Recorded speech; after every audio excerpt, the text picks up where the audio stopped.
We are here with Mr. NemKumar, who is the Chief Growth Officer at IIFL Capital. Nem, thank you very much for joining us on ET Now. We're at a cusp where a lot of uncertainty is coming through. We first thought the entire US trade deal is through, then the Supreme Court struck down the deal, and again we're in an uncertain zone now. And over and above that, you have the AI scares which is coming in on a weekly basis or daily basis now. How do you see the entire foreign flows in the backdrop of these macroeconomic issues? See, if you look at the last few years, I think foreign flows in India, particularly over the last decade, have seen some ups and downs in a phase where emerging markets were not doing as well, right? Last 12 months, my view is that it's not just because of all the news flow that we had from US and the slowdown that we saw in India. I think foreigners saw better value in other emerging markets and other developed markets, particularly in Europe.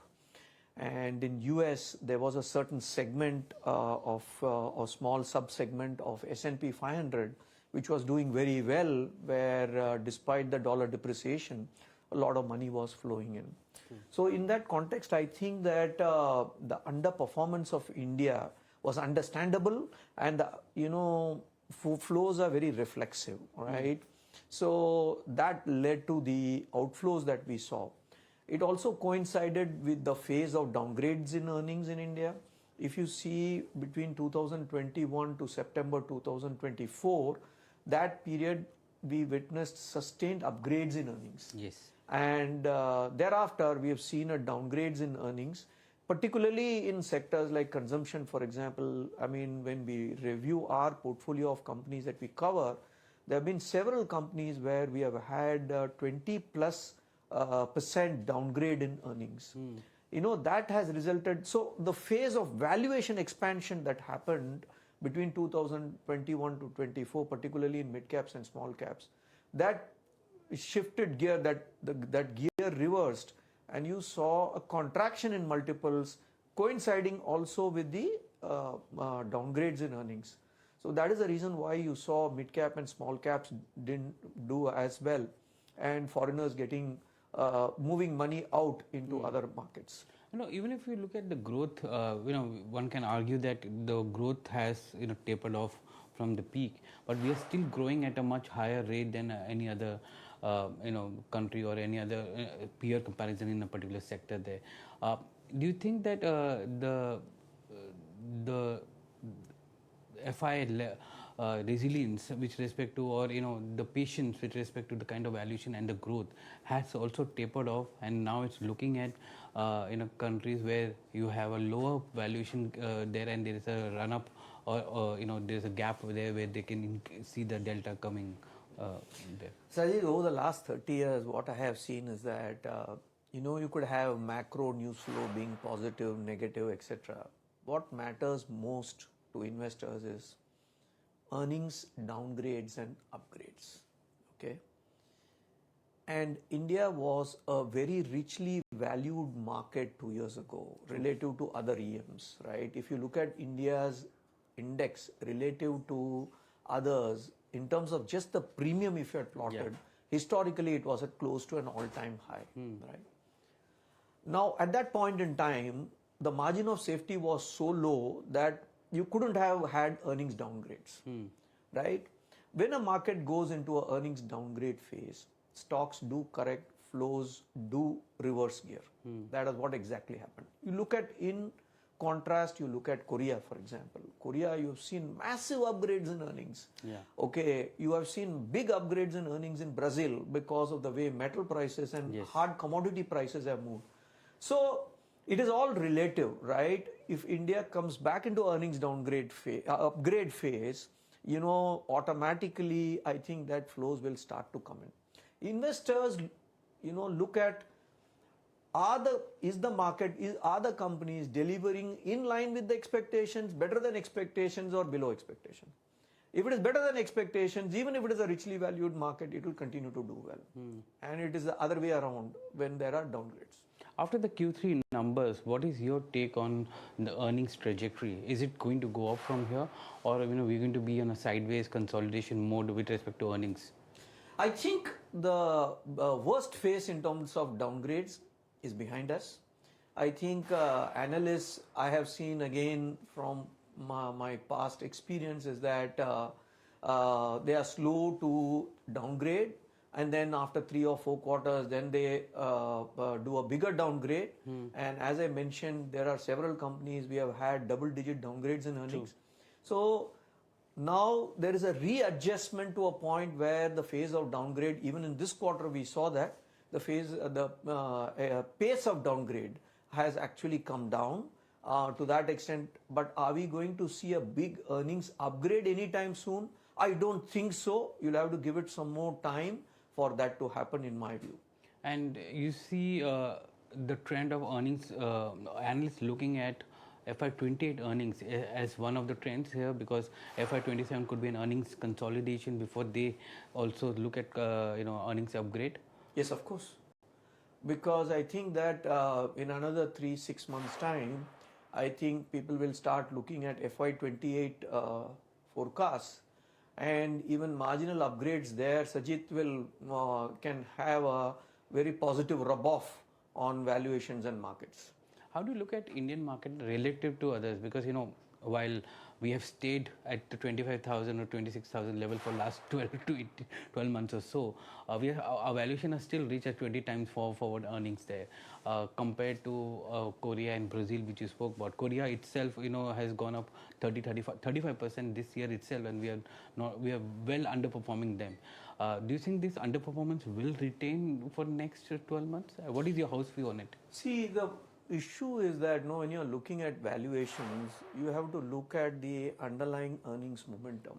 In Korea, some of the memory chip stocks, some of the foundry stocks, some of the chip stocks, you've seen earnings upgrades in triple digits. So what happens is that when you are looking at valuations and suddenly say, market has done very well, multiples have re-rated, but earnings are also catching up very fast. True. So the multiples are actually not re-rated. Till such time the earnings upgrade phase is intact, that market will continue to do very well. That's why I said that I am a firm believer that earnings will drive the market, earnings momentum will drive the market. It's not the absolute growth. I mean, we may have a 20% growth in earnings, right? The market may still not do well, because if the expectation was 28% and the actual number is 20%, then it's actually a disappointment. But if your starting point is 15 and you are delivering 20, then Sajid, then that positive surprise results in valuation expansion as well. So, ironically, when earnings are growing faster, valuations tend to expand, and when earnings growth slows down, valuations tend to contract. It's counterintuitive in the sense that, particularly when we look at metal stocks and all, we always say at the bottom of the cycle PE should be higher, and at the top of the cycle PE should be lower. But markets are also very reflexive to changes in estimates, analyst estimates in earnings. And we have not seen a drastic correction in our valuation, right? Means because of the domestic flows which are there. Means traditionally, FI outflows to that extent would have led to a massive correction in valuation. But the domestic flows have overtaken, and they've ensured that valuation at that level. Do you think that that is now, while this is a strength for the domestic market in that sense, it also prevents foreigners to come back faster back to the market? That's partially true. That's partially true, because the value readjustment that would have happened with this kind of FI selling would have been quicker and faster. And then that readjustment would have resulted in FI flows coming back. To a certain extent, that has not happened because of this. But I must say that during this phase, the supply of paper has also been very high. PE funds, more than almost $40 billion of exits have happened, in addition to the normal FPI exits.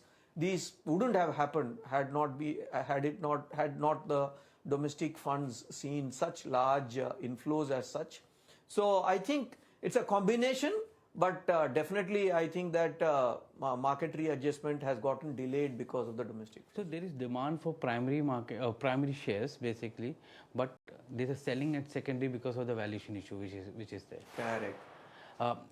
There's another theme which is playing out is the AI scare trade which is there, and every second day you have another plugin coming in and you have impact coming in. How do you see the AI play for the Indian market, and which are the sectors do you think that which are prime for disruption or can take advantage of it? I think almost all sectors are, prone to will be disrupted in some form or shape, right? I think the software sector is probably the most vulnerable, as we have seen already the readjustment, not just in India, globally. The readjustment that has happened.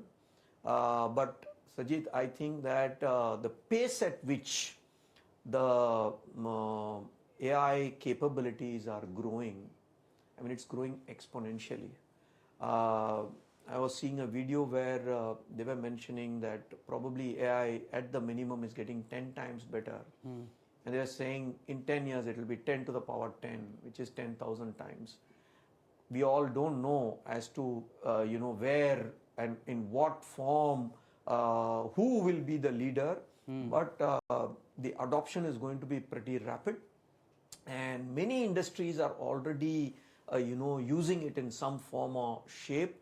In the investment industry, it is going to definitely have a profound impact.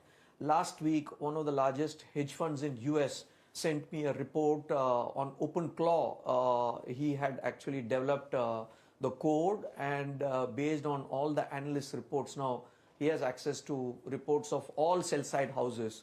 So based on that, a summary of all of their analysis in a 3-page report was made, and he sent it to me. He said that literally this was made in 5 minutes. Rather than going through 40 reports from the sell side, he's made a report of all the 40 into a 3-page note kind of stuff. So today what is happening is that another CIO of one of the largest global funds told me that today they have a tool, cloud-based tool, where of all the stocks they cover, every day they get alerts with a score. And he was giving one example. There was a Japanese company that they own, where there's a Chinese competitor and some important news came in Mandarin, and that got pulled in, and it highlighted that you need to know about this kind of stuff. So in the investment industry too, at some point in time, all of this will also be off-the-shelf products that will be available. Everybody will be using it. What kind of impact that is going to happen on stock prices and markets is also very hard to fathom at this point in time. But suffice to say, this is a serious disruption. In what form, what shape, by when, and what kind of social chaos it will create, Nandan Nilekani has been highlighting this. Nobody knows at this point in time. It's going to be a challenge for the society, for the policymakers, for the government, and it has very wide ramifications. NemKumar, thank you very much for joining us today on ET Now Today. Absolute pleasure. Thank you.